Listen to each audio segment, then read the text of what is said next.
Hello, and welcome to another fantastic episode of the D Hope podcast, where we highlight stories of people in recovery. And if you know that you can be in recovery from a number of things.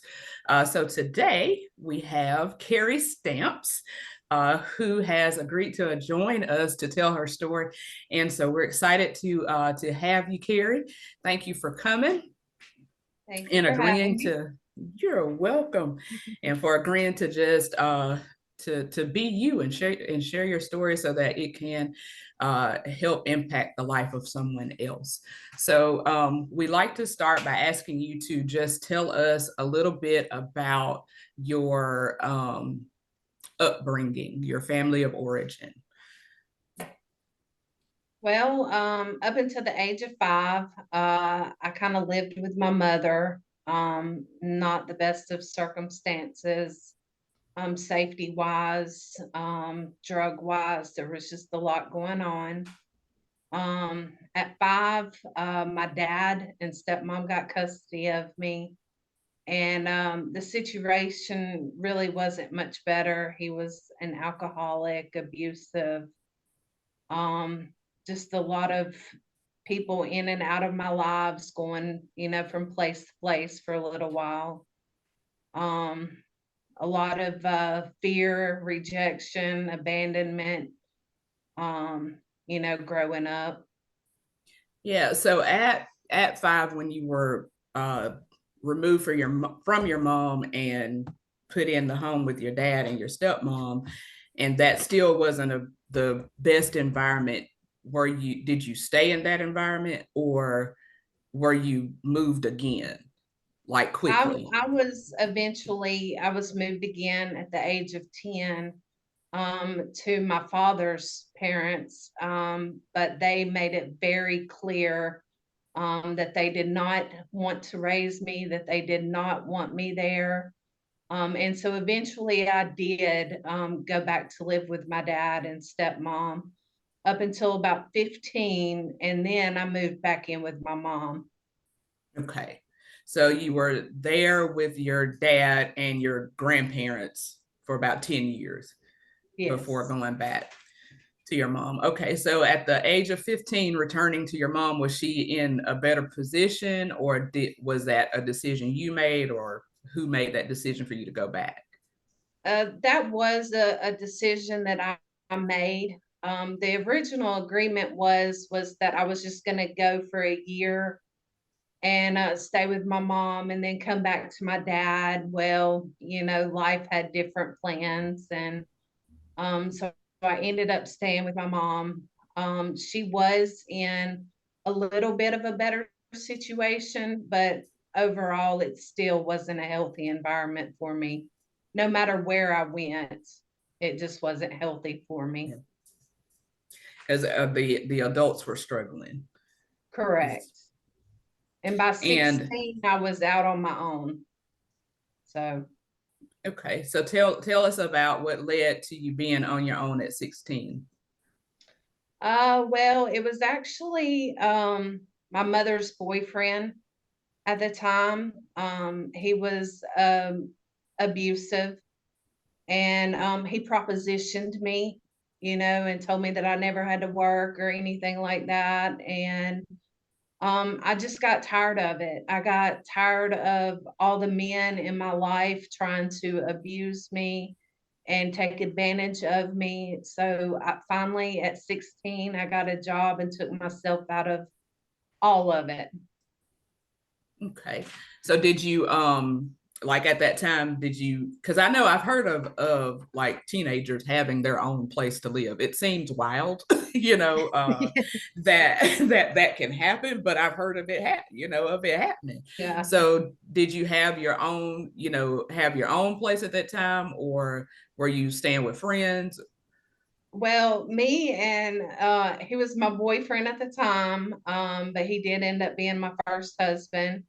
We got a little camper trailer uh, beside the water, and it was just a little bitty thing, but big enough for just the two of us. So We were close to school. I'd ride my bike to school and ride my bike to work. And so we just did that for a little while.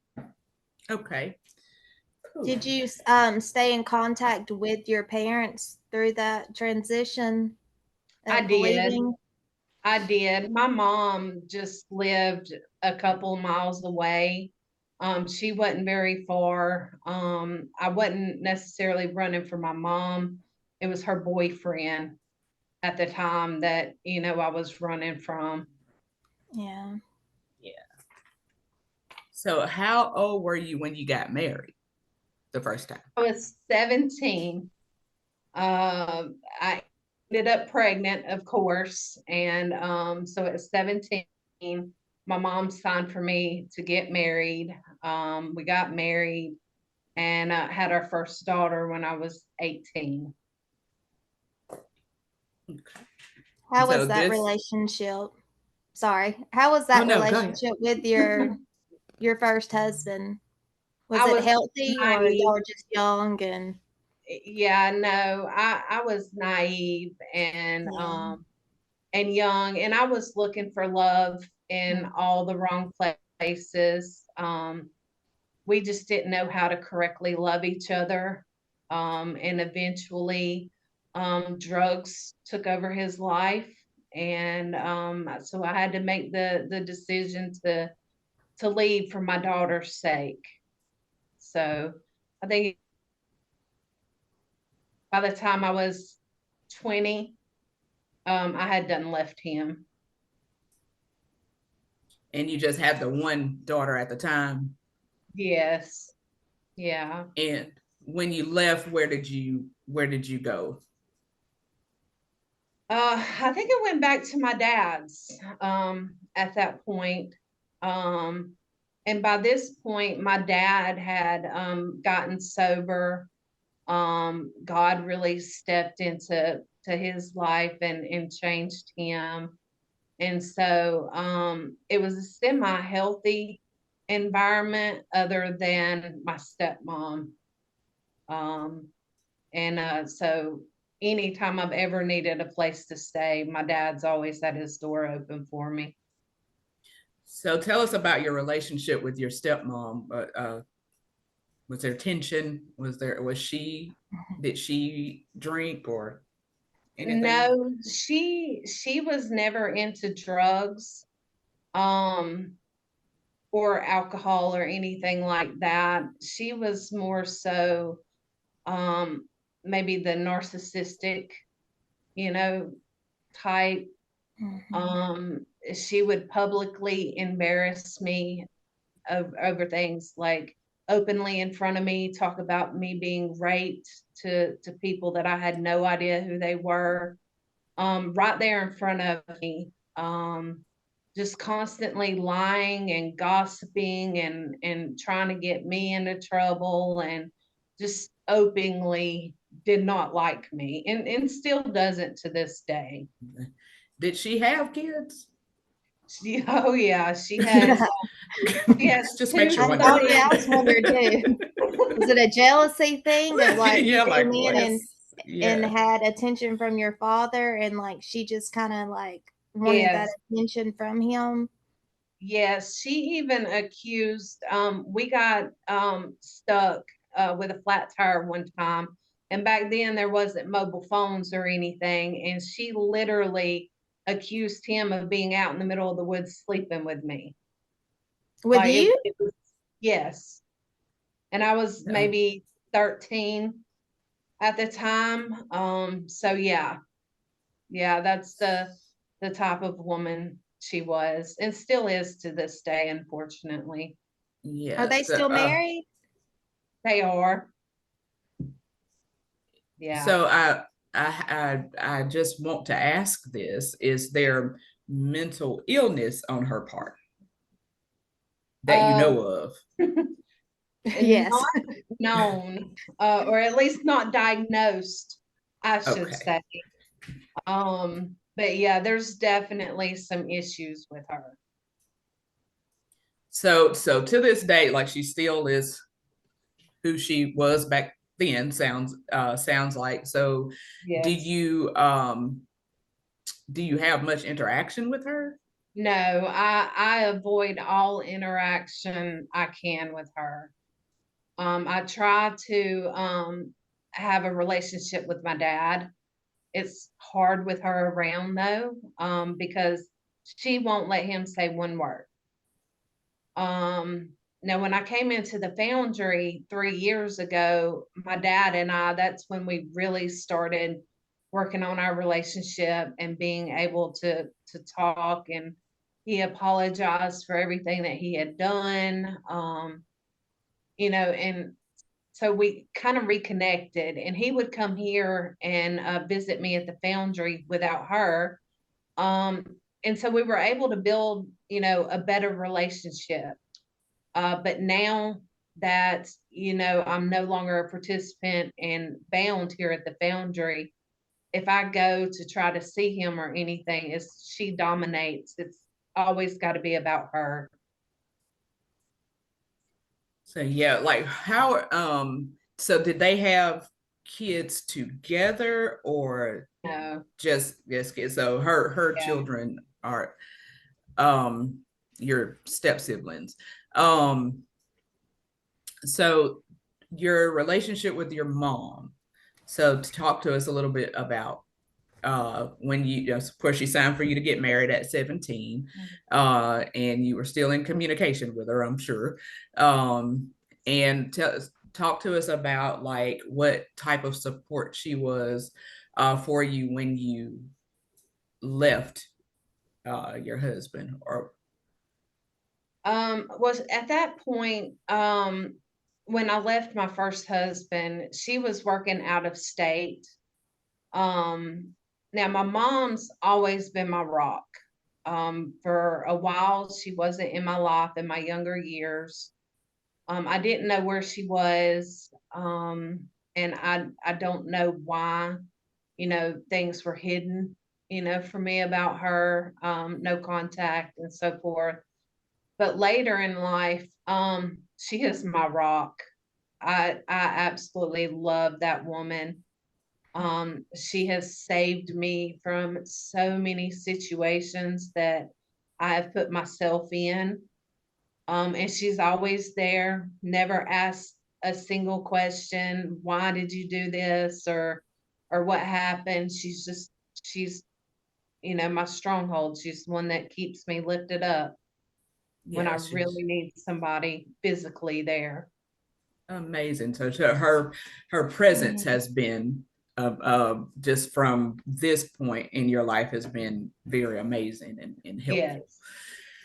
I'm Good sure she deal. understands too from her past. And so she's Yeah. probably able to be more present and understanding and like have that empathy towards you Yeah. and what you've gone through because of what she's gone through. But Yes. I love that though. There's Yeah. mama's loves are special. Yes. Yeah. And she actually came through the foundry with me. She's had a couple, mishaps Yeah. but every time she has picked herself up and that's been encouraging to me. And I see her doing it and I know that I can do it. I have my mother's strength. Mm-hmm. Good deal. So tell us about what after the marriage breaks up, um and you move back with your dad, what happens after that? Well, I kind of went wild at that point. Um, that was, And you were it how old? I was around 20, 20. 21, 22 time frame. And I was just very curious about the world, about different religions. And I started dabbling in Wiccan a little bit. Just dating different people, seeing different people. I did end up in a relationship with a guy who was Wiccan, who was open about his coven and everything. And that was kind of one of the things that drawed me to him, because I was interested in that and just wanted to learn more. I thought, I'm a believer. I've always been a believer for as long as I can remember, but I didn't see the harm in learning about, other things as long as I wasn't practicing it. But Mhm.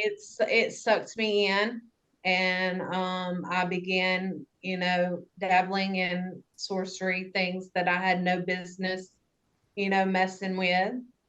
Um, Ended up, this guy, he bought me a house, bought me a car, just with him for all the wrong reasons. I didn't love him. I knew I didn't love him, but he provided everything I needed. And at that point in my life, I thought that, I can learn to love him, or I can learn to do this. But that never happened. And I did end up pregnant. And I was told that I didn't need to have another baby, that I didn't have my life together. Um, and I went against everything I believed in, and I had an abortion. And that crushed me. Um, I think more than anything in life, that one decision was the one thing that had the most deepful, shameful, hurtful impact on my life. But not only that, that one abortion, I ended up having two more immediately after. So within 1 year, I had three abortions. And Mhm. after that, I didn't feel like I deserved to live. I deserved every, painful thing in this world. So that was a kind of a dark time in my life for me. And who was telling you that you didn't need to have another child? Like, was that coming from the father of the child? Was the gentleman that you No, were in the relationship with, was he? I actually never told him about the abortions until after, the relationship ended. Um, it was actually my mom who came to me. And at that point in life, I just I really wanted my mom. I didn't want to feel rejected by my mom. Um, and I thought that I had to earn her love and do what I needed to do. So that did play a big part um, in doing what I did. That You that wanted kind of that acceptance. yeah. Yeah, And too, like when you're in a position of, where I'm looking at it from both your side and your, Mhm. and your mom's, especially if she didn't feel like you were in a stable, like place. Because sometimes these decisions are made purely from looking at the circumstance, right, and so you're looking at the circumstance. And um if if you don't have a solid background in, like you were saying, like I was a believer, but it doesn't sound like that the foundation was as firm, correct. um at that time. So without having the firm foundation and a true real relationship with Christ, you'll make it. I mean, I've done it. Look, Mhm. purely from this looking at the circumstance, going, I can't do this because I wasn't connected to the source that could have helped me, Mhm. make a different decision. So I can completely relate to your logic and probably your mom's too, Yeah. And in my that. mom knew that I didn't love this man.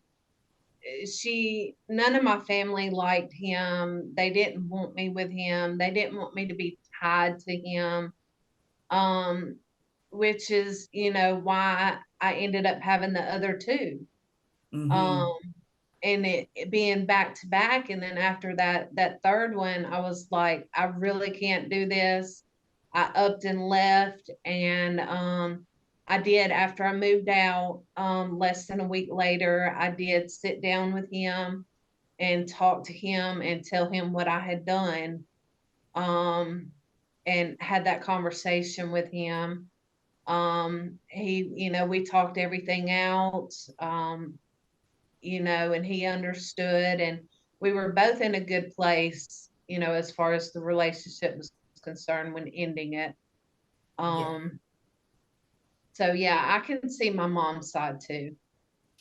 Yeah, and too with the him practicing a different Yeah. religion too. I can, see that too in the them not her not wanting you to be Yes. tied to that, because you don't know when the spiritual world is for real, like for Yeah. people who question Absolutely. who question if spiritual things are really exist. They do, and the people that we're Yeah. tied to completely Oh, makes a yeah. difference.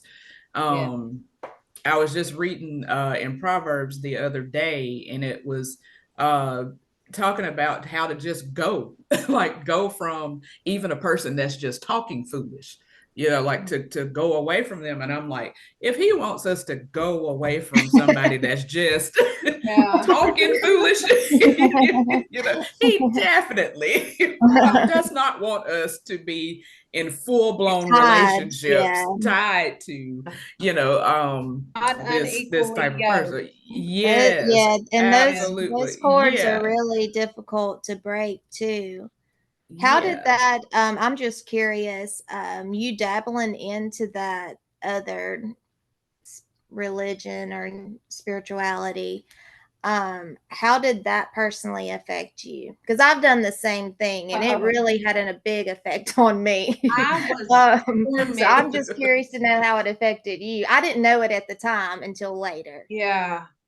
Well, I didn't know it at the time either, but Mhm. eventually, it literally tormented me. Like, Yeah. I literally heard voices. I was literally being tormented. Mhm. Um, I didn't feel that God was with me at Mhm. all at that time in my life. I felt like I was damned to hell for all eternity. I Mhm. was being told, that I would never be forgiven, that I was going to be damned to hell. And it literally sent me to the hospital, like in and Yeah. out of the psych hospital for 20 years, Wow. So yeah. Work Yeah, we don't. Yeah, I everything. think you go into it. Some people go into it naively, because Yeah. that's how I kind of got started, just being curious. And the Mhm. people I was around was kind of dabbling into it, so I was like, why not? And of course, my foundation was not a good foundation at the time either. So I was like, what, I need to see what's out there. And it wasn't until after yeah, I can look back now and see that those strongholds and those effects that it really played a big part in my behaviors too. I think is why I was acting so crazy, Yeah.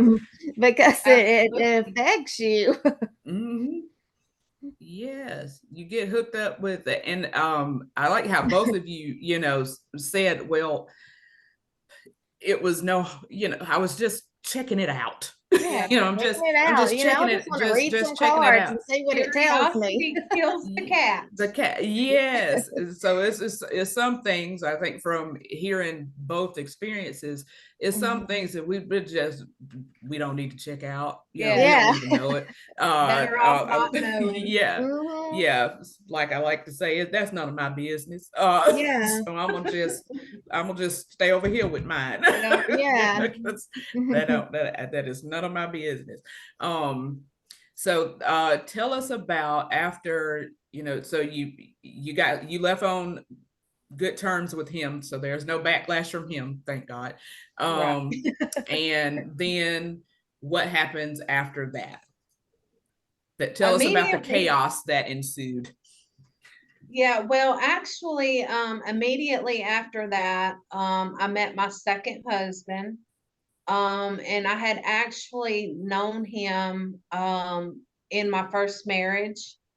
So my best friend was married to him, and we were all friends, and they ended up separating and divorcing. And then, like a year later, me and my first husband separated and divorced. And my best friend kept trying to hook us up, and I was like, no, no.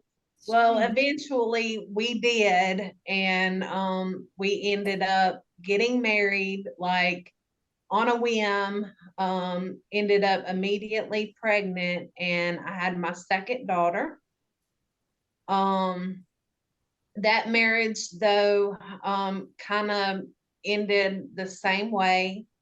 He chose drugs over us, and there were some abusive moments in the relationship. But immediately after I had my second daughter, um, which I I don't know. I guess I suffered postpartum depression really bad. And that was really the kickoff of all the torment and everything that I had um started to go through. But the date of my last abortion and the date that my second daughter was born, um had I not had the abortion, I would have never had my second daughter. It was that close together. Um, um yeah.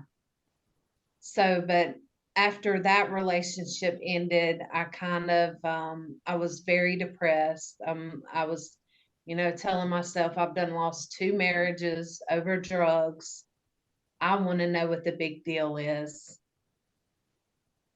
You so you know, were not um, using substances during that time?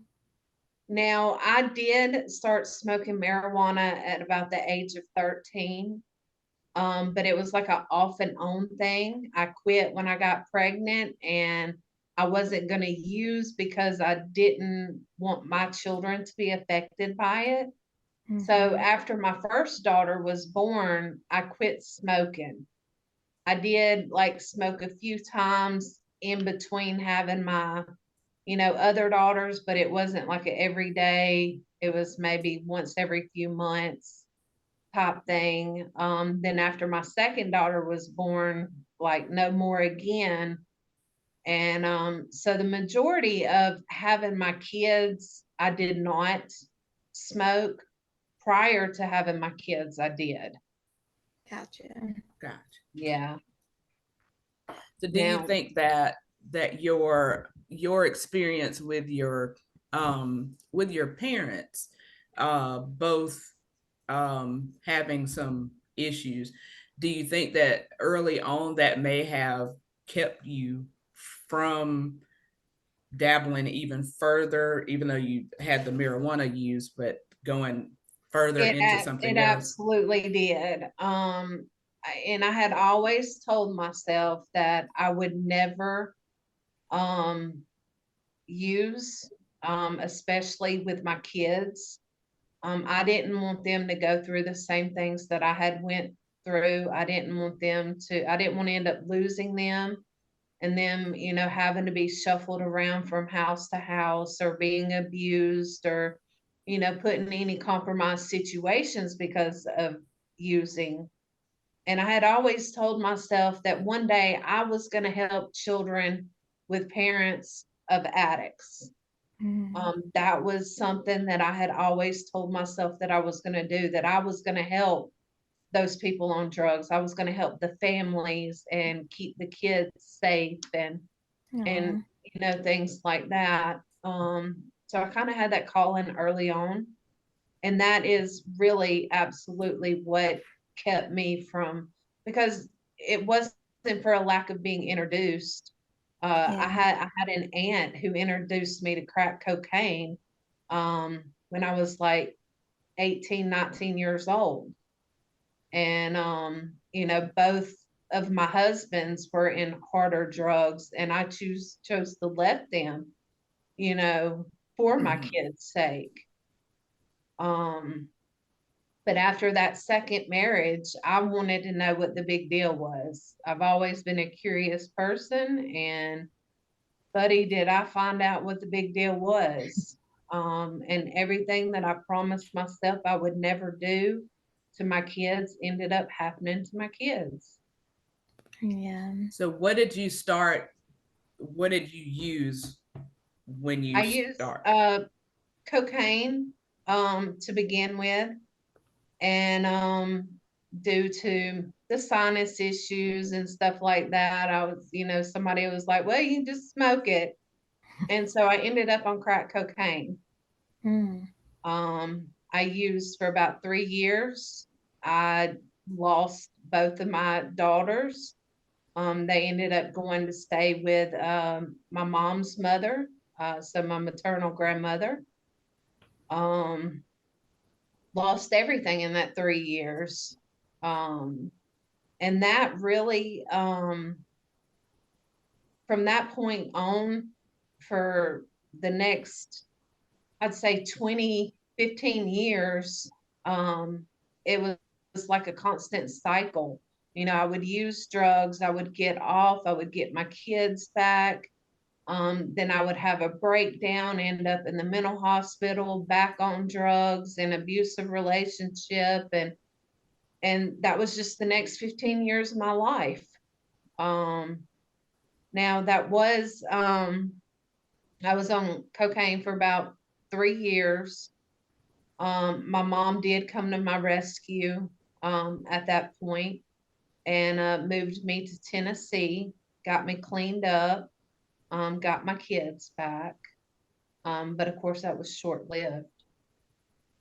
So how long did you stay sober? But before that, I'm sorry.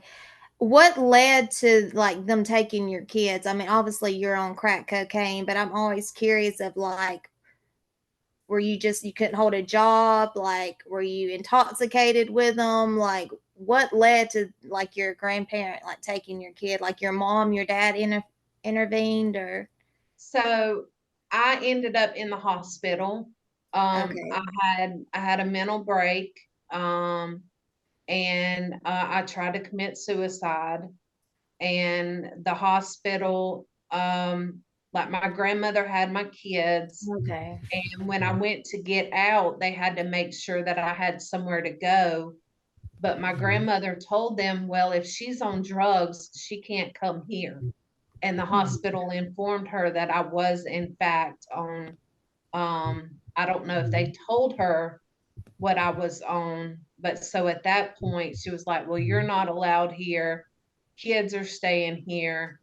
And that was that. Um, okay. yeah. So like was a temporary custody order put in place, or were you Uh, I offered? I believe it was, but honestly, I never like spoke to anybody at DHR, or, I don't know how that played out. Because honestly, I was just so out there that, Yeah. I don't know. Yeah, but you just knew they were with your grandma and safe. Yes. Yes, When you got out of the hospital, did you go back to the crack cocaine, I or did did. you? Yeah, you did. I did. I went straight back. Yeah. Because at that point I had lost my Yeah. kids. When they told me in the hospital, they literally had to put me in the padded room, Oh, because I absolutely lost it. Like, my yeah. kids are my everything in Mhm. life. So that was absolutely a low point for me. Mhm. And at that point, I didn't think that I had any reason left to keep going on. Yeah. Completely can I understand, can understand that. understand that, can see that. Yeah. Yeah. So because if you a lot of times when there's an exterior source for why you are living, Mhm. You take that and you literally do take somebody's will to live, or the want Yeah. to Yeah. to live.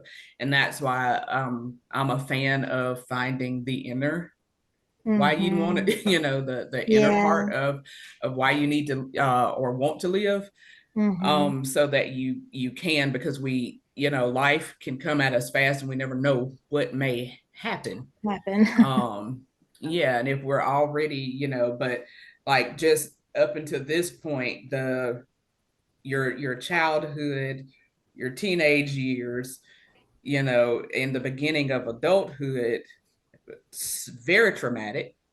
You've been through a um lot. I mean, just yeah, from Yeah. that early on, I mean, that would, I think, uh, Yeah. that would bring anybody to a breaking point. point, yeah. And for you to have gone through these things and to be in your early 20s, and Mhm. that became the breaking point with all that went through. I mean, that's a some people may not have even made it to that, you Yeah, know I agree. um and the fact that you're sitting here with us today with Mhm. an amazing testimony. So let's move into how you got to the Foundry.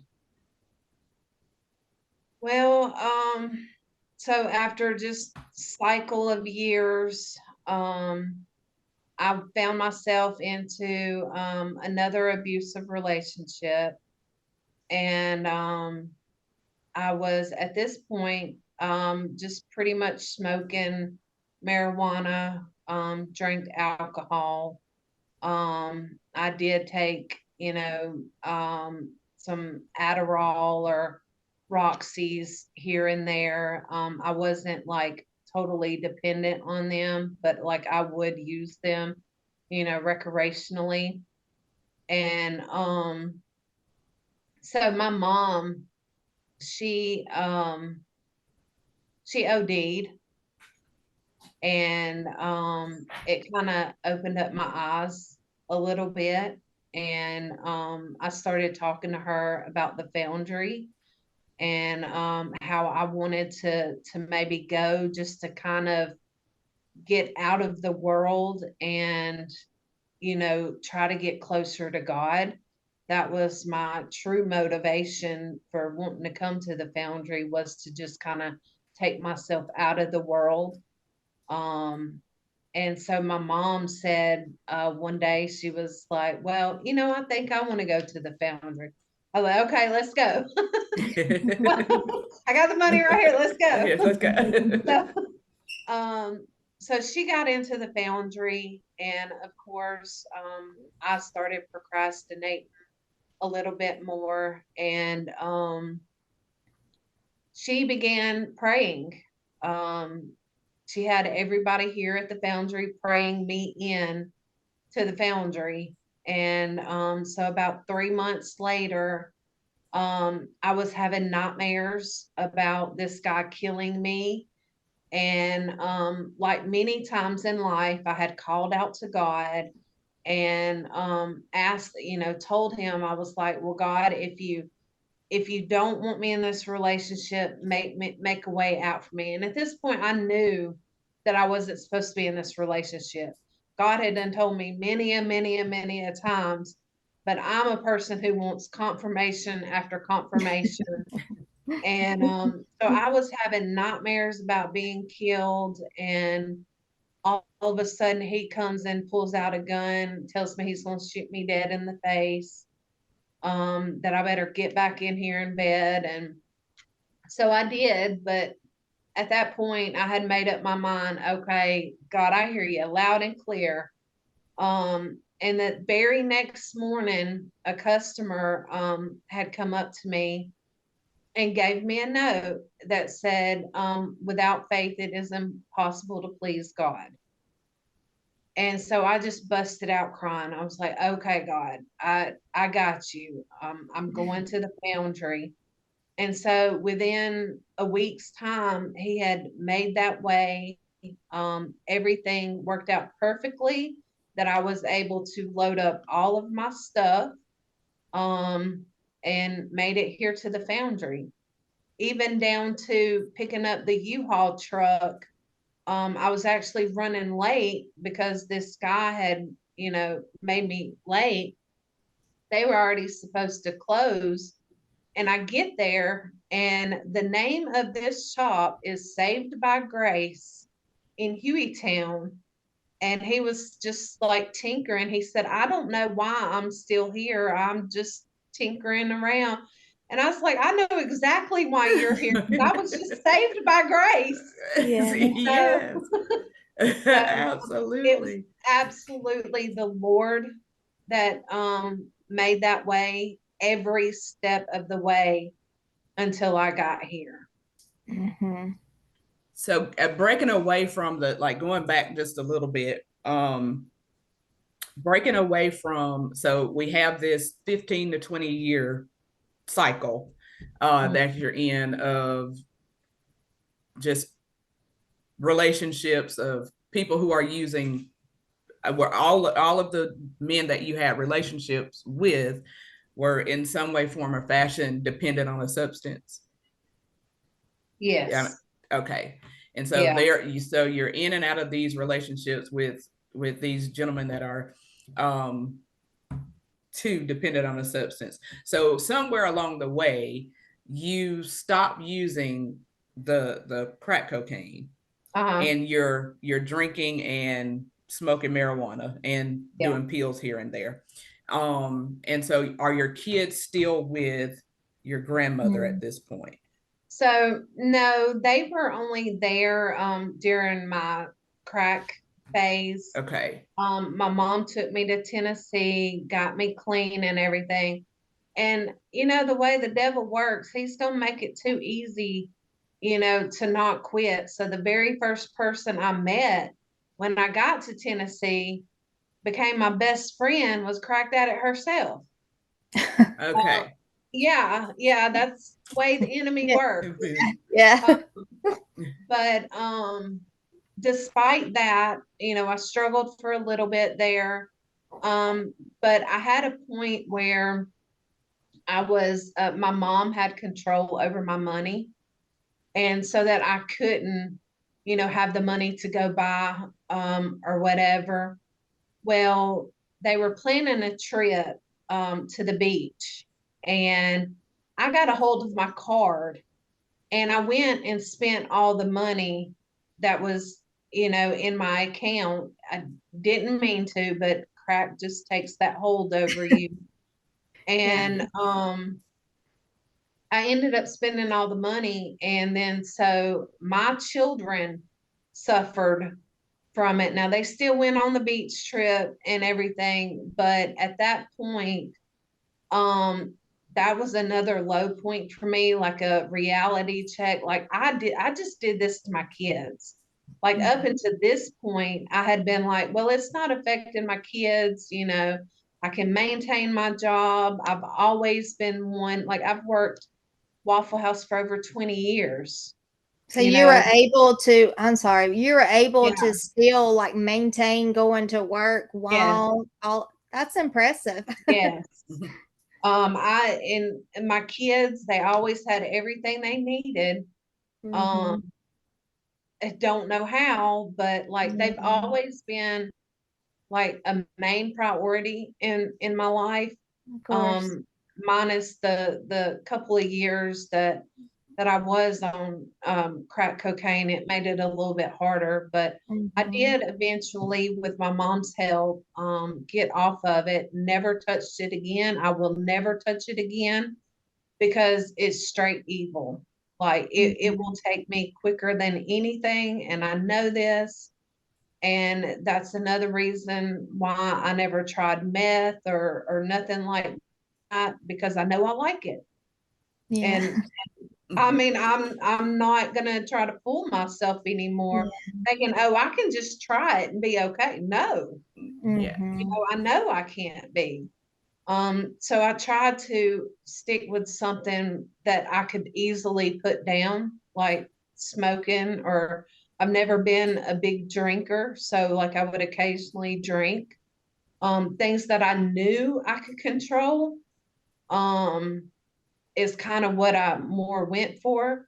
But now there were times in my life during the cycle where I was absolutely sober, nothing for several years at a time. Okay. So I could maintain that sobriety to a certain point, but then something drastic would happen and I would need like to de-stress or something to cope with. I was going straight to marijuana or straight to alcohol to help me cope with. And then I'd be using it for maybe a year and then I'd be like, nah, I don't want to do this. Let me get clean back up. And, so I did get my kids back. Eventually, but I had missed out on about 3 years of their life because of the cocaine addiction. So we get rid of that addiction, but we kind of switch seats on the Titanic a little bit, and we Yes. we're using something because literally it's the substance. Like I know people call it, well, this was what I used to cope, but notice when it's coping skills that it doesn't take skill to have to reach for that substance. So not having a lack of coping skills is what kept That's a you better in way the to say it. kept you in that cycle of using or feeling like you needed something to deal with stress and all of that. Okay, so coming into so your mom was already at the Foundry because she even if you didn't come, she decided to go. Yes. She was like, okay, we were supposed to come together, but she's kind of decided she's not coming. So she goes ahead and she comes in the end. She has everybody to pray for you to come in. And so we get away from the guy who's actively trying to harm you. So tell us a little bit more about how, because he at one point he has a gun to you, saying get back here. So how did you eventually get away from him? So I came here. Of course, you can't have phones or nothing here. So it was easy to go, no contact. And it was like a narcissistic, codependent type relationship. So I even went through like withdrawals from the relationship. But being here, I had my mom, I had all my sisters, I had a few, weak moments and everything that I wanted to break down and just leave. But they all got me through it. And so when I completed the program, I changed everything. I changed all my passwords before I came in, because he had even contacted me on Pandora once. He got on there and changed all the title sections to messages to me. I don't know how you do that. Yeah, because I was like, that's he had my password. So I made sure I changed my email, I changed phone numbers, I changed my Facebook, and immediately blocked him from being able to, even be able to look up my new Facebook. So it's just been no contact. And I made sure that every route of communication was shut off. So so apparently when you got away from him, he wasn't present when you left. Oh, Is no, that right? no. So Lord worked all that out, that he that wasn't around, and I was able to make a clean getaway. He probably just went to the house like, oh, she done, I don't know where she's at. Yeah. Situation. Yeah. I ghosted him for real. Bro. You did. Yes. So you get away from him and you make the necessary changes to not have any contact, or like he doesn't know where you are. You were in a space where he didn't know where you were.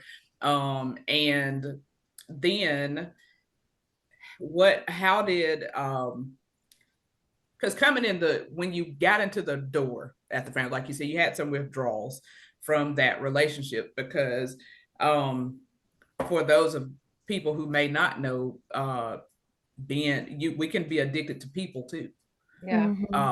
Or just we can be addicted to certain types of relationships. It's just a gamut of things you can find yourself addicted to. Yeah. So one book says it this way, like it's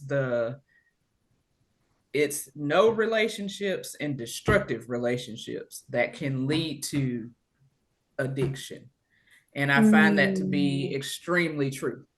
Yes. Because That's it's good. either either we're fearing rejection and abandonment, which can um, lead to that addiction, the lack of intimacy, people not really knowing us, who we truly are, and we can't explain who we truly are when we don't know who we are. Right.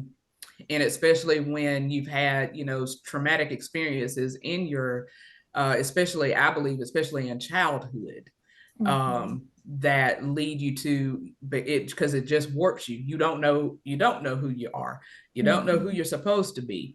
You're treated, if you're miserably mistreated, that can lead you to having no self-esteem. Forget about low. You have none.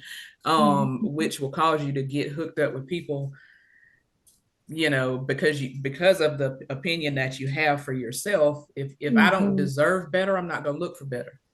Yeah. Right. That's good. If I don't feel like I deserve that. So coming into, as you got into the foundry and you began to reconnect with God, talk about the change that happened there. Yeah. Well, so when I first came in, I was very oppressed. I was literally hearing voices. By that point, I felt tormented. And I didn't understand. I thought maybe I was going crazy at first. And at one point, I thought it was God talking to me, but then the things that it was telling me, I knew couldn't have been from God. And so I started battling it with the word, and slowly I kind of built up my faith.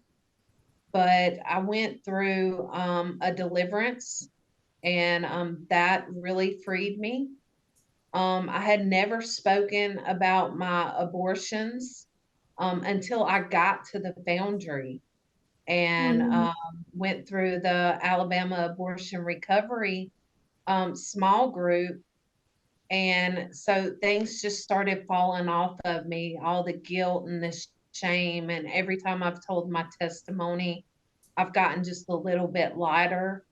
And I can actually feel the Lord now. I have had no more voices since my deliverance. And it's amazing. It is just so amazing to be connected with God.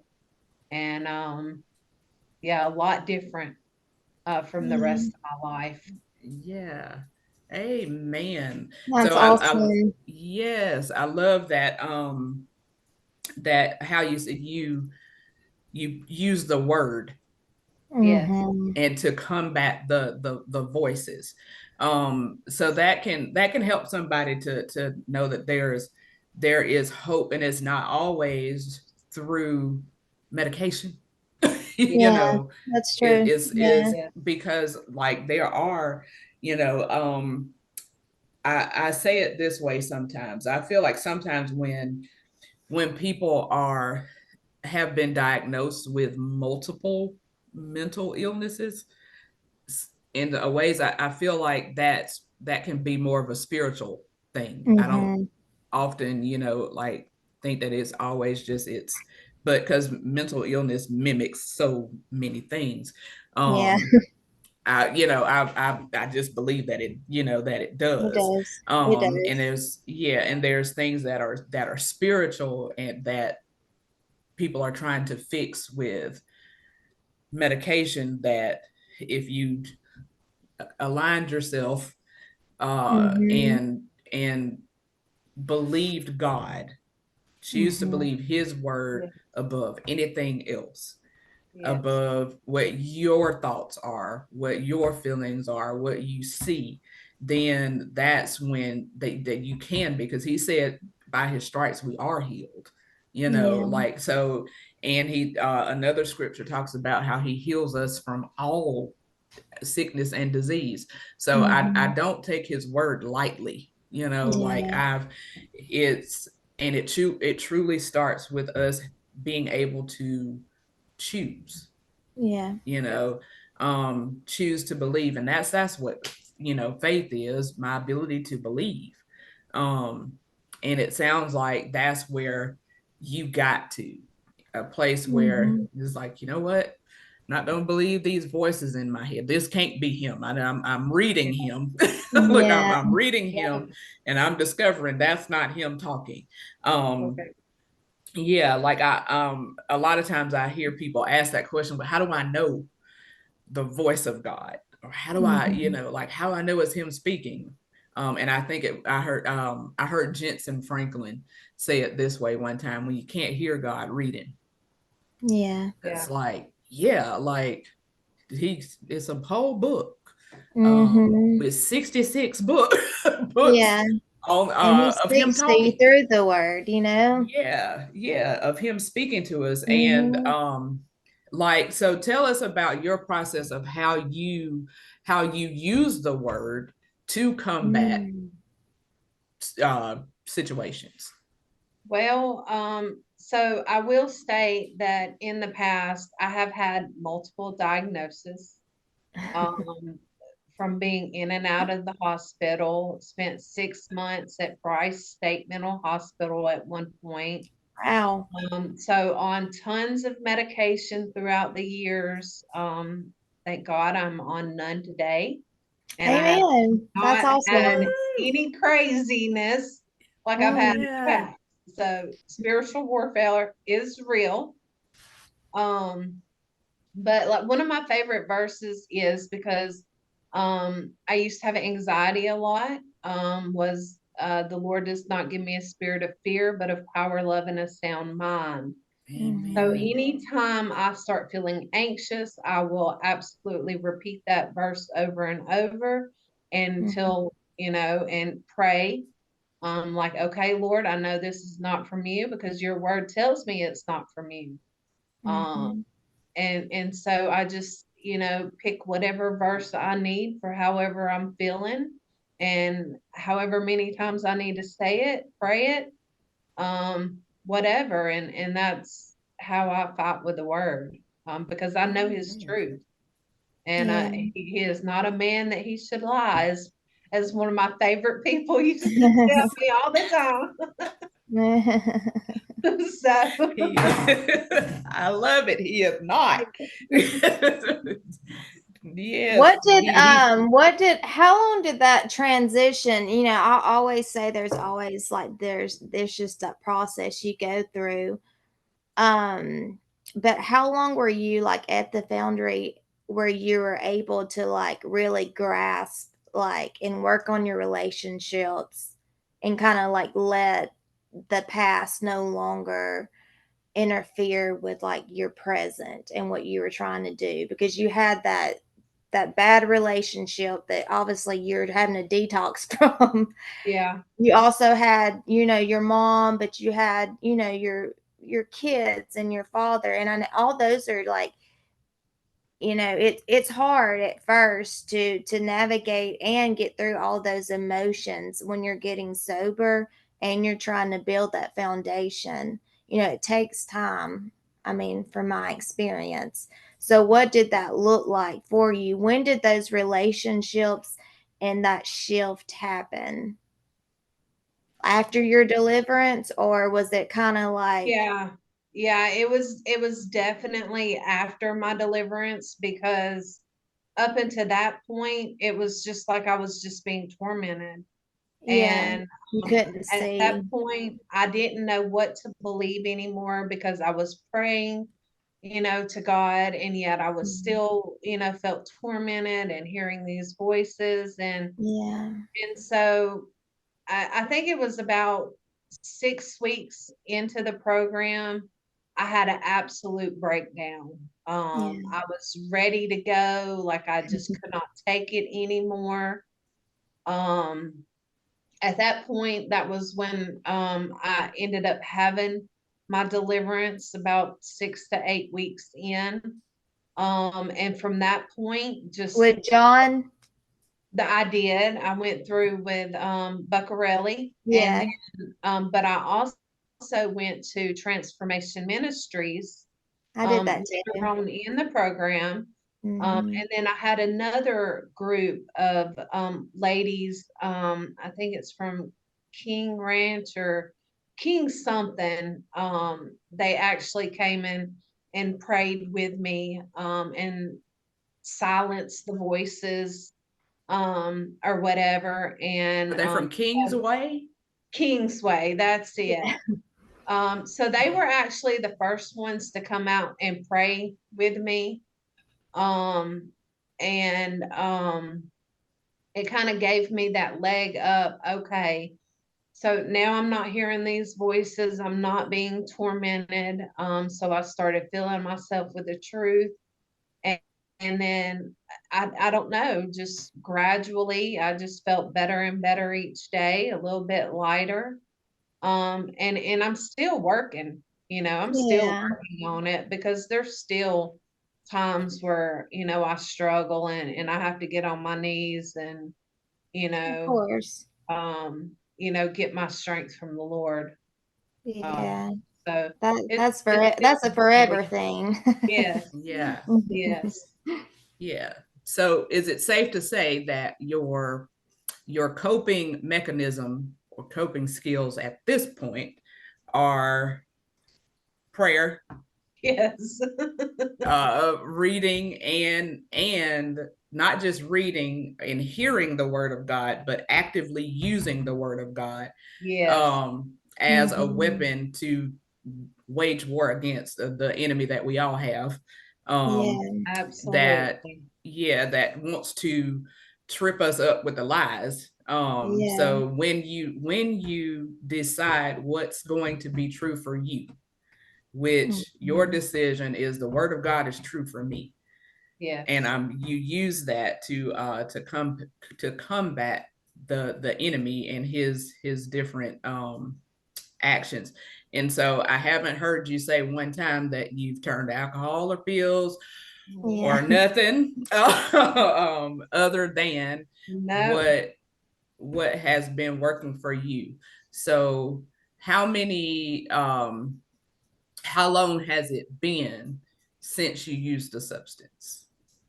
It's been a little over 3 years. All right. Awesome. Yes. And Congratulations. of course, I'm currently, working with other ladies, going through the same things. And that really helps too.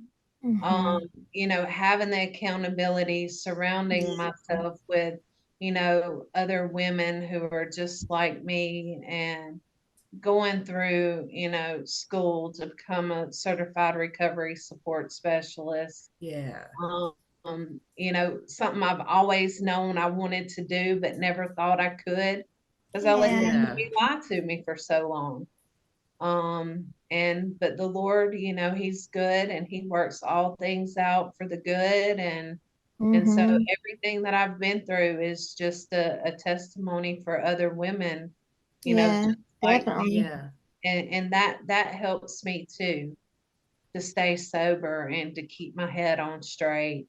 Because I want to be usable. I want God to be able to use me.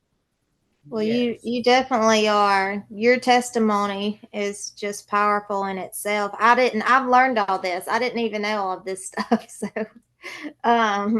it's really it's it's touched my heart today because I love to see somebody where they've been and what they've gone through, and then the light come back into their eyes, so to speak, and then they do that transformation that God only Himself can really do, Yes. you know? And for you to sit here and be sober and help other women, knowing that all that trauma that you went through, I mean, it's going to help someone else, Yes. you know, where they can say, I can do that too, you know? So Absolutely. it's awesome. I love that. So is Yes, it me too. difficult though at times because you still live there and you're with the I ladies do. all the time.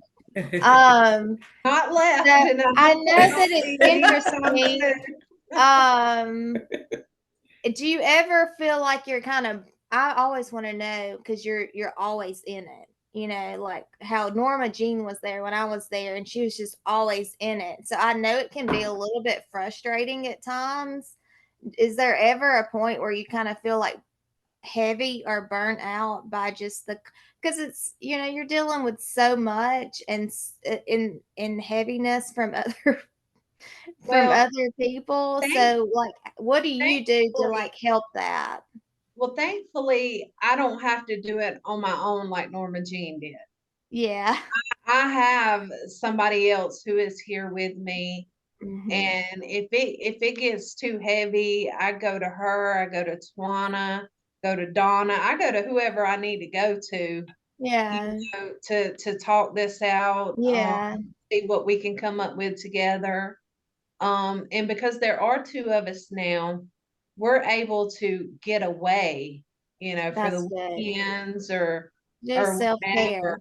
whatever. Um, yeah, so Yeah. I'm not exactly just stuck here all the time, and I really Right. think that that's what helps, because I am able to go spend the weekend with my kids and grandkids and That's have awesome. downtime and stuff like that. So it definitely works out better with two people because one person doing this, no ma'am, Definitely. no ma'am. It's you can, well, everybody needs that Not time, okay. you know, Yes, for self-care and to, you know, and to take care of, you know, your body, your mind, your soul, all of those yes, elements, and that, you know, that we all need to function in our best ability. And right. so Yes. that's good. I'm happy to hear that. So what are your relationships like now, like with your kid? You have grandkids, so with your kids and grandkids? Great. Mhm. And thankfully, my drug use never really affected the relationships between me and my kids. We've always been very close. I've always done everything that I could for my kids. Um, I've always tried to make sure, every day that they know that they're loved by me. And that Mhm. was something that, when I first had them, that I promised, myself, I promised them that they are going to know that they're loved no matter what I'm going through, no matter what they're going through. Mama loves them. Mama's got their back no matter what. And Mhm. they know this. So Mhm. even though there was times in their life that, I wasn't completely present, I still made sure that I was there for their birthday, for Christmas. I Yeah. still came to see them, still brought them gifts. I was still present in their lives. Even though there was times that, I Yeah. wasn't. Of course. Yeah.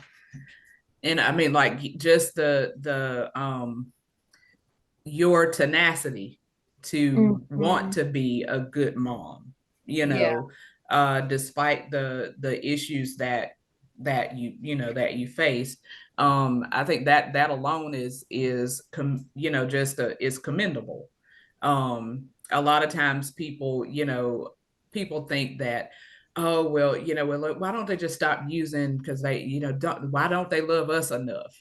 And like that's really not it is that's not the case. It is It's not about them loving you. It's they're in literal survival mode, and survival mode can look different for everybody because we're all different. We were all made uniquely, and our reaction to the things that happen in our life, they vary. The reactions vary, and some of them are more severe than others. But it doesn't make someone less of a person because their reaction may have been more severe than somebody else's.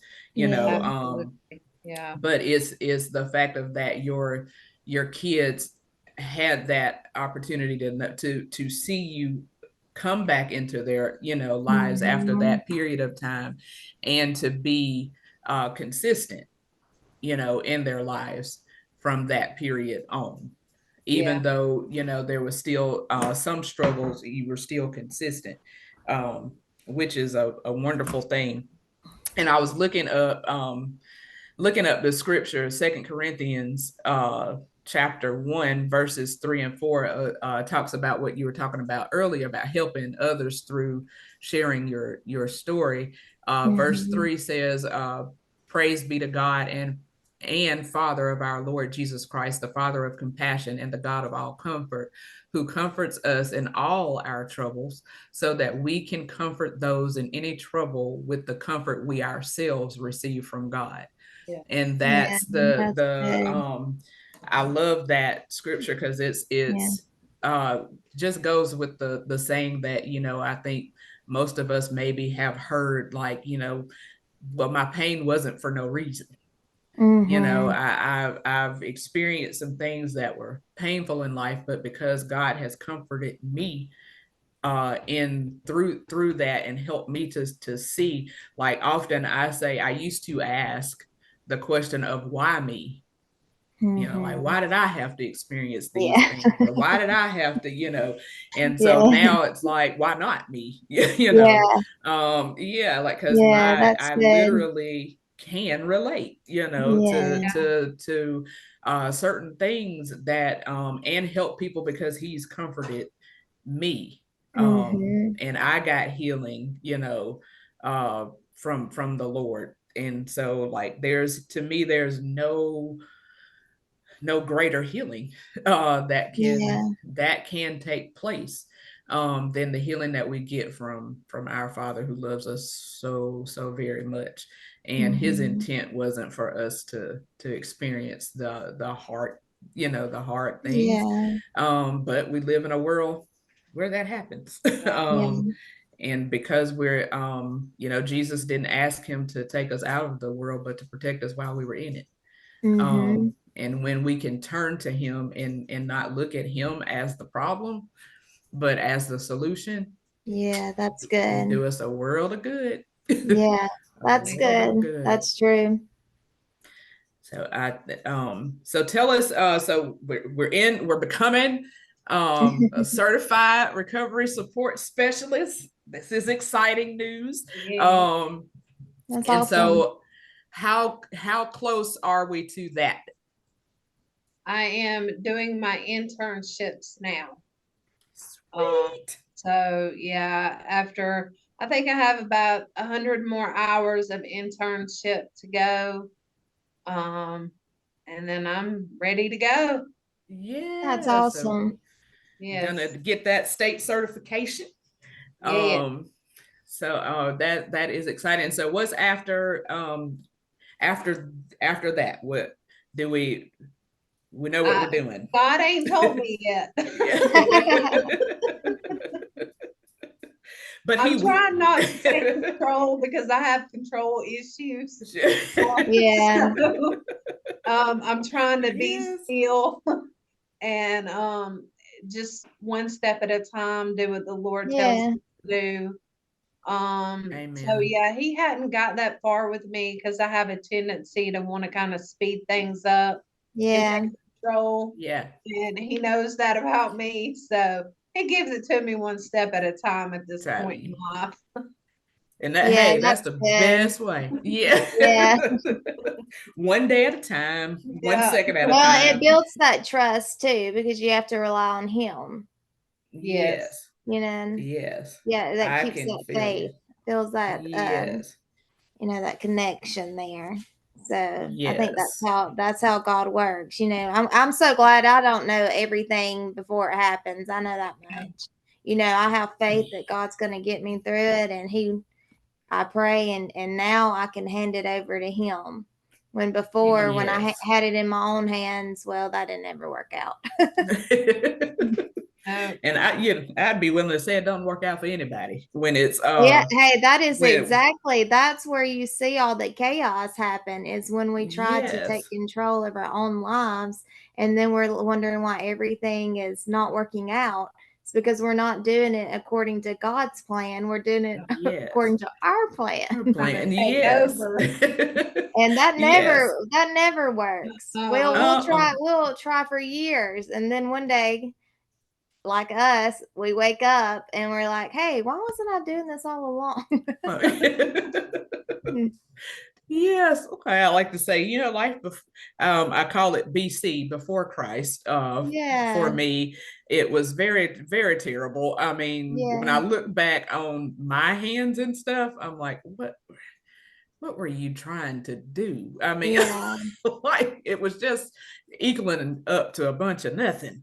yeah. Um, but with Christ, it's so much better. Like my life is so Mhm, much better because and it literally came from me making a decision mhm. to, okay, who's gonna have control, me or you? And I'm Yeah, like, obviously, I'm not doing great. I'm not doing Uh, good. yeah, Being captain none this at ship. all. I can't Yeah, do like it at it is all. going. Yeah, it Yeah, was going down real fast. yeah. But with him, I'm like, even though what he's taught me, number one, he like so he is not a liar. He never has been. He never will be. But Satan, however, Mhm. is, and that's the Yeah. number one thing that he uses against us is a lie. So it's so important that we, as whoever knows, what are you believing, what Yeah. and be honest with yourself about what you believe. um Mhm. because when you're sitting around lying to yourself, that's not helpful either. So being honest with yourself and Mhm. coming into the knowledge of Christ and allowing his word to be the standard. Like, what Yeah. does he say? It doesn't matter what I see, think, or feel. I say that so often because That's it really good. doesn't. Because our emotions are, sometimes I'll like take a second. I'm like, I need to recenter, because these are just Yes, emotions. You don't have to react on these emotions. It's like reel it back yes, in, to the present, to what's going on now. right. And the Bible and the word helps with that, and prayer, and also Yes, calling you when I need you. yeah. And knowing that, like our feelings can lie. They lie I sometimes, know like they do, because and they they're just shift not so true. easily. Yeah. It's kind of like Yes. how I feel about me and Eric. My husband. It's Yes. like sometimes he just gets on my nerves, and I'm like, man, he's getting on my nerves. And then the next 30 minutes, I'm like, I just love him so much, It's and I'm just amazing. like, but it goes back to that behavior. Like, what was he Yeah. doing prior to that? You can't trust your Yes. emotions. Just, I mean, Mm-mm. that's with any relationship. My kids Yeah. get on my nerves too. Yeah, it's like, oh my goodness, what do but then Yeah. like that's not really like how I Yeah. had this. I was sharing this with a group the other day. I was like, this is completely transparency. Because in this little study that we were doing, it was talking about how hormones and all of that can Mhm. play a part in how you feel Yeah, sometimes, it how you feel does. sometimes. And I told him, I said, I had this, I'm normally a chill kind of a person, like Mhm. just as a general thing. I like Yeah, most people. Yeah, yeah. like Yeah, me I like too. most people all the time. And so there was this one particular person that, not all the time, but like just one week out of the month, I just could not Yeah. stand Yeah, I get to it. be in the presence of this Yeah. person. And I was just like, what is going, like it started to bother me because Yeah. as a general rule, I like people. But Yeah. this one particular person, I was like, what is the deal? Like, and I'm like, it's Mhm. not all the time. So that's weird, you know, Yeah. because it's just this one little Mhm. time. And so I started thinking about it, I was like, oh, I know what's happening here. Yeah. I'm like, it's not me, you know, like it's not me and it's not them. Like they're not the It's problem either. hormones. Yeah, I was like, it's a hormone issue. And so I Yeah. was like, so I it mean, and helped that is me. it is real. Like it's Real, real, and yes, that's how I find that sometimes. I'm like, sometimes these things just are really aggravating me. And then I'm like, oh yes. yeah, well now I know why. Yeah, so I'm like, that's another one of those situations where it's a false, Mhm. you know, like a false thing. So I'm like, it's not me or them. So I Yeah. don't have to get, you know, upset with myself and feel bad because I don't like them, you know, Yeah. or whatever. Or I don't have to be lashing out and being mean, you Right. know, which is not a part of my normal personality Yeah, either. your personality. So yeah, to get bent out of shit. So like once I showed, I could, the awareness of that was very Mhm. helpful to where I just knew to be quiet, you know, and Yeah. not you know go around or be around Yeah. this person that for that week too much, so that it didn't get out of hand. But it's so helpful when we can put these things on trial, you know, like why am I what's really going on. Having that awareness though really does help shape your relationships and how you can interact with people, just knowing just Yeah. little things like that. I know that, you know, before I start my period, I'm going to be wanting cookies and ice cream, and that's what I want, and that's what I'm getting. Yes, and so then you don't have to beat yourself up about it. And It's I don't. like, I mean, I'm going to eat yeah, it because that's what my body is telling me I need. tell me, yeah, and you know it's not gonna last for 30 days. You know, It's it's just not, this it's little not. this So little just let me have temporary it when I part. need it, and then Yeah, let it flow. yeah, and then But what I found is you can, it helps you to do it in moderation too, because you know it like okay, I does. just you know I can have the craving and give it, you know, that and then move on. I don't have It to eat a actually whole helps. box. Yeah. Yeah. Yeah. And I because can. then you feel bad, but honestly, if you listen to your body, I mean, your body will tell you just like your mind will, but you can't always trust your mind. But I mean, like our bodies are indicators. We have symptoms because Yeah. something is off and it's telling us. Like, when you hurt your hand, like, hey, it's in Yeah. pain, something's wrong, Something's wrong. Yeah. So Yeah. it's just Absolutely. listening to that, in all Yeah. aspects of our lives. Yeah. And like you were saying, our minds are like, I used to have the idea that my brain controlled just everything, you know, like, oh, Yeah. it's just my brain.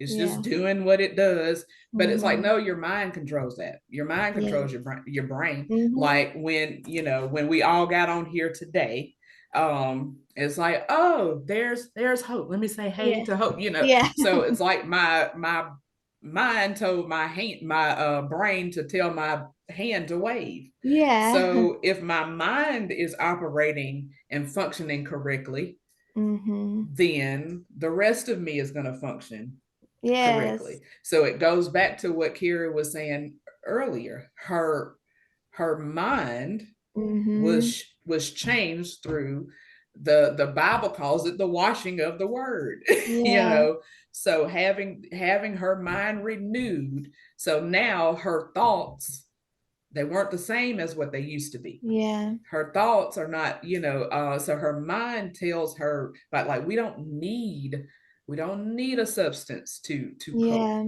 Here is how we cope. We pray, we talk to God, we read his word, then we put that word into action and we get different results. Mhm. You get someone who like, because I don't know, Carrie, if you know this, but it ain't a whole lot of people that have been in the company of Bryce. Oh, Okay, Bryce. it's not a whole lot of people. that have been in that facility, that have come out of that facility, Yeah. and can obviously you're sane. Obviously. Yeah. Obviously you're sane. So like Yeah, that that's is right that there right is there. a It's so impressive, and I'm so glad that you yes. were vulnerable enough to share that because it all goes back. But it reminded me of when you were sharing all that. It just brought me back to when you're 18 years old and you started dabbling into the darkness, that I call it. Mhm. Naively, but I feel like it kind of like it opened up you to a different spiritual world, and it kind of like Yeah. it kept you there, and It it did. Yeah. played in your on your mind and Yeah. emotions, and eventually your addictions and all of that. And so for you were able to break through that, but it was by the word of God, which is the Right. truth. Because if you've ever, which you have, experienced that torment is what keeps me sober today, because Yes. that torment is literally like hell on earth.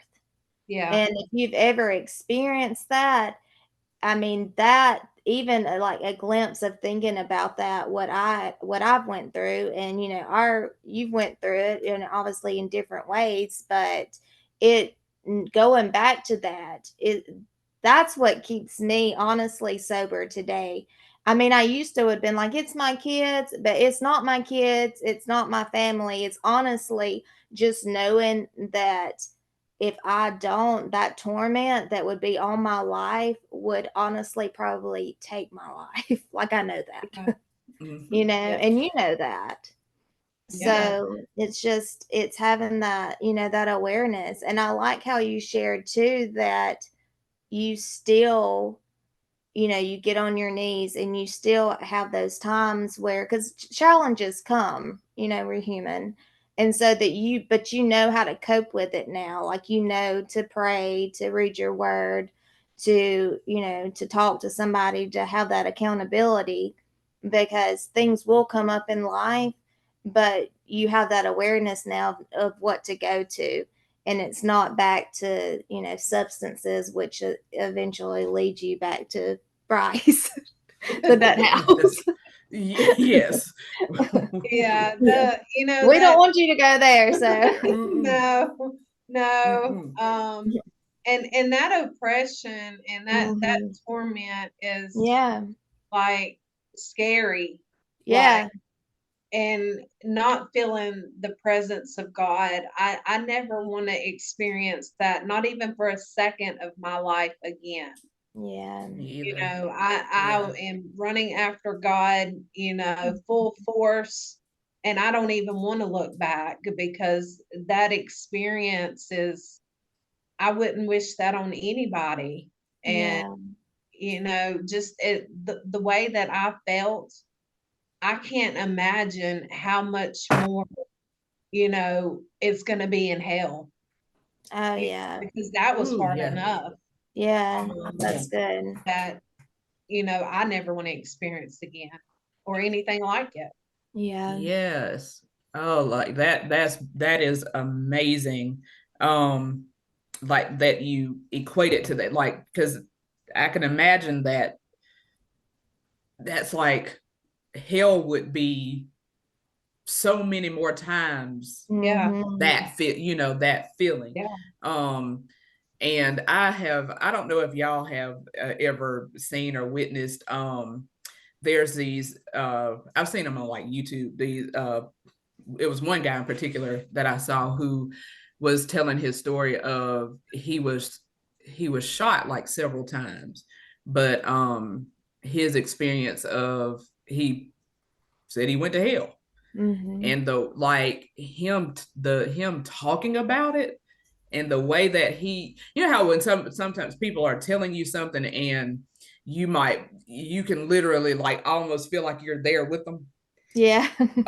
It was like him telling his this account that he had, and he was like, it seemed like it was like so long, but he was like, when he got like his medical, stuff, he Mhm. was like, it was just a short, period of time that he was out of it. But Mhm. like just his description of, I'm like, I would not, I don't, I'm like, I'm having a hard time hearing you talk about your, Yeah. your Yeah. experience. How long do I want to experience that myself? Mhm.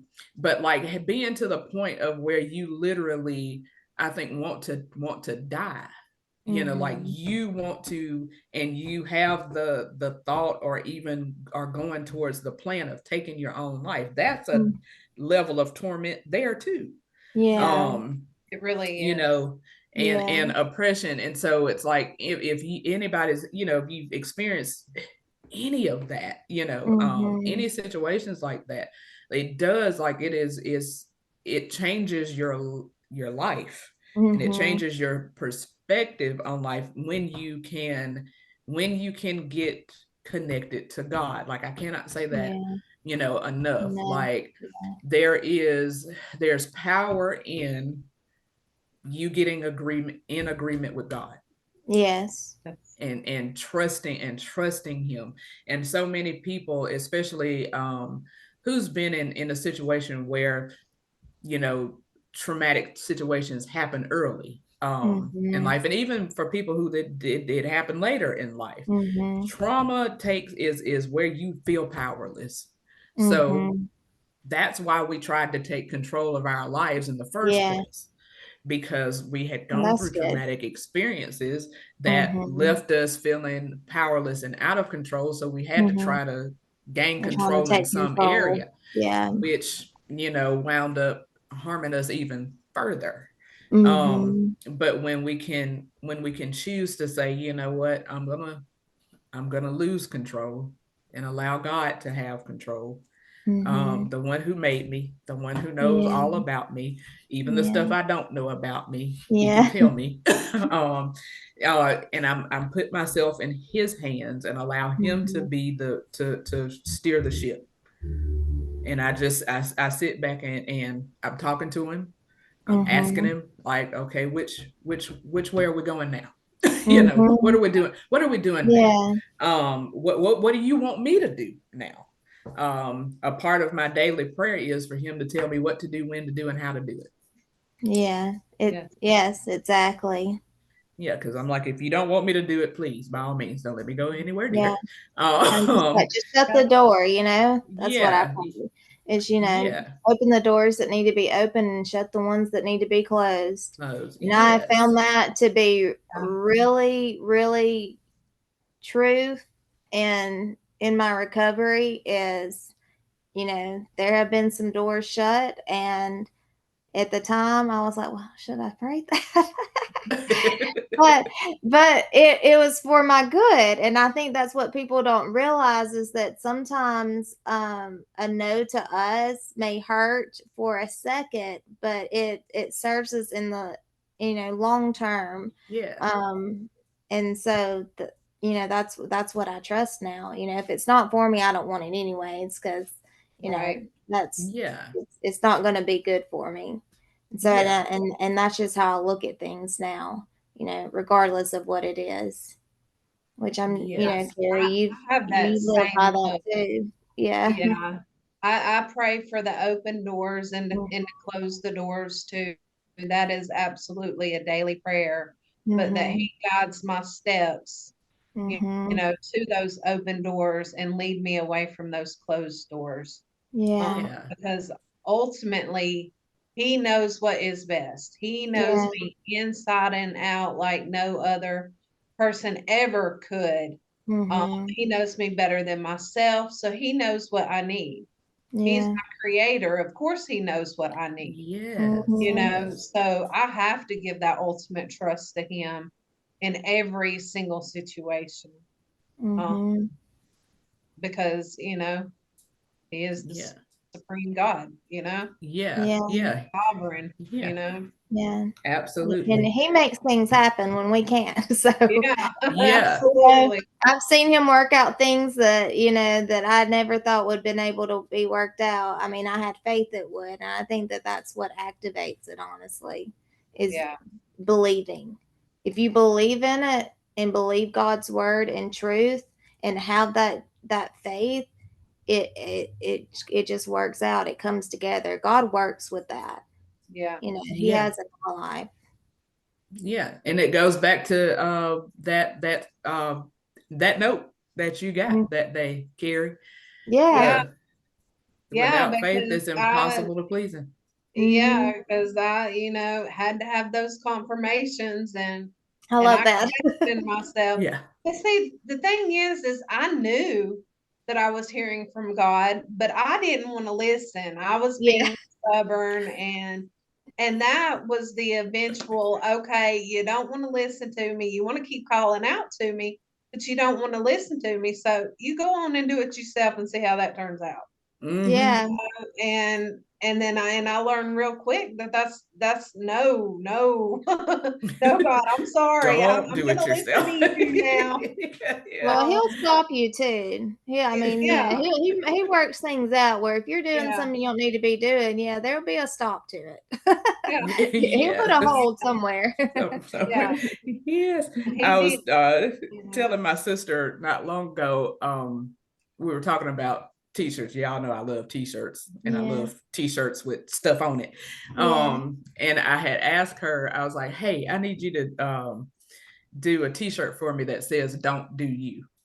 And she said, Oh, "Don't do you?" I said, "Yeah." I said, "You know how sometimes, I said, when people say, oh, well, do you, go ahead, do yeah. you." I Well, said, do they're you? not saying that because they really want you to do you. Yeah, They're saying, yeah, I said, they're saying that in connection to something that they don't believe that you should do. yeah. Now But just go ahead but with your but business. just, Go ahead. yeah, because you ain't Yeah, gonna listen to me no way. So just yeah. go ahead, That's true. do That's yeah, go true. ahead, do you. And then they, often go, well, do you, boo. It's like, Yeah, do it's you, so, boo? Go ahead with whatever it's you so got going. sarcastic. And Yeah, it is sarcastic, it's like, no, yeah. So I said, I want you to make me a shirt that says That's "Don't do you." good. I like that because Yeah. that is true. Because I Like, was go like, ahead and that's do whatever you often, want to do anyways. yeah, I've heard look, that a few times. yeah. I'm So like, it's okay, like, I will. yeah, it's like, don't do you. And matter of fact, do the opposite of what you were thinking of. Yeah. Yeah, whatever your thought was, just go ahead. Just don't do Just that. yeah, just Yeah. don't do it. And I was like, that's often how God is like, don't do. Yeah. Yeah, Don't, yeah, that would that be is you true. doing the oh, you don't do that. Yeah, do don't do that. Don't go back there. Let's Yes, reel do it this in. new thing. Yeah. Yeah. Yeah, let's do something new. Do Yeah. something new and different. Yeah. So that, which is ultimately what a recovered life is you doing different. Mhm. Um, doing something different. And I'm so glad, Carrie, that you made that decision to Yep. do I am different. too. I'm glad that I quit ignoring what I knew was God and put that faith in Him because it's a whole Yes. new way of life and it's so much better Yeah. than what I could have without Him. Amen. Amen. So keep living it up, sister. We're Yeah. 3 years in and we've got so many more to go. Yeah. Just excited for the plans that God has for you, which he Mhm. will share with you at the time that they're supposed to be shared. Yes. That's right. Yeah, so thank you so much for again for coming and for sharing your story. I know it's going to help somebody else. Yeah.